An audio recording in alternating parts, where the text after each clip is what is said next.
merong source na ignition. So yan. Or pressure. Tama? So, caught in and caught in between. No? So, during the process of your equipment operation, and then there is no proper isolation. And then there are so many working personnel who are continuously doing or simultaneously doing yung process. And then on foot, meron pong mga equipment na pwede silang extract doon sa mga stationary parts of the structure or same ng equipment. And then struck by falling object, marami ba nito sa construction? Meron siya.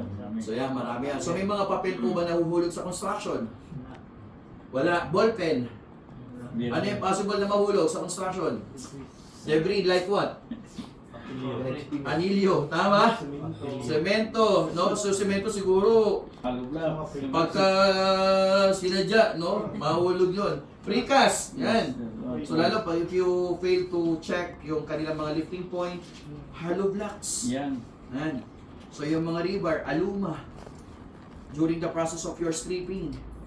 Kuha. No, so napaka-delikado. So that's why you need to check if your fall protection system is appropriate and completed. Okay? Or we are securing so yung external structure ninyo, so by means of placing yung mga safety catch umbrella, enclosure by means of netting, and so many others. And sa mga halimbawa sa mga roads, so you need to install yung mga safety overhead canopy. Yan. And then yung mga electrocution. So alam naman natin kung gaano ka-importante yung electricity.